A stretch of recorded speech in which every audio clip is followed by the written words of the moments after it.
Europe 1, il est 7h25. Thomas Soto. Scandale dans le monde du tennis. 16 joueurs parmi les 50 premiers au classement ATP soupçonnés d'avoir truqué leur match.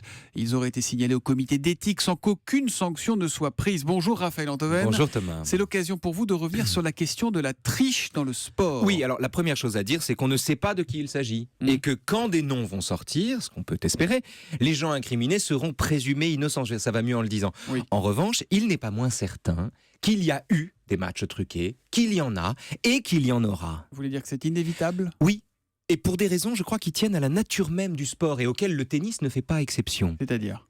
Eh bien, que les valeurs du sport sont contradictoires.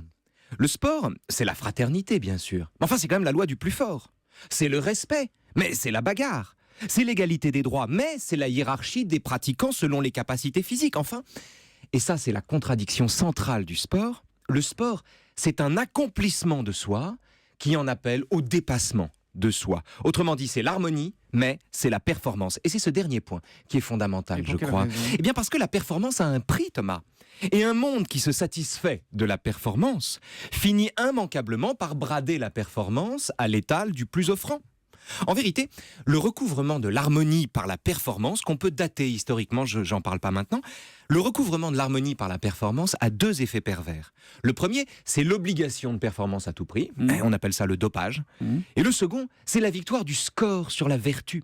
C'est-à-dire la victoire en carton, la victoire en toc, la victoire qu'on achète ou qu'on revend. Ce que vous dites, Raphaël, c'est que dès qu'on célèbre la performance, en fait, on s'expose à la fraude. Exactement. Ce que je veux dire, c'est qu'on a tort d'interpréter la fraude comme une anomalie dans le monde du sport. D'ailleurs, c'est évident. Comment imaginer qu'une société marchande et démocratique qui célèbre la performance ne produise pas de la fraude ?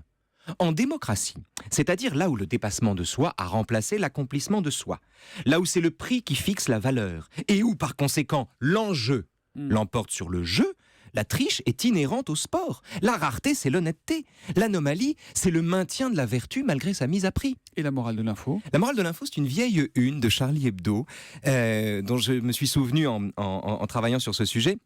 Une une qui représentait le visage de Bernard Tapie, alors patron de l'OM, en plein scandale OM-VA. Et le visage de Tapie était greffé sur un ballon de foot sous ce slogan que j'ai presque envie pour le coup de prendre au premier degré. Le sport pourrit l'argent. Le sport pourrit l'argent, c'est la morale de l'info. Ce matin sur Europe 1, Raphaël, que l'on retrouve à 7h25 demain matin. À demain.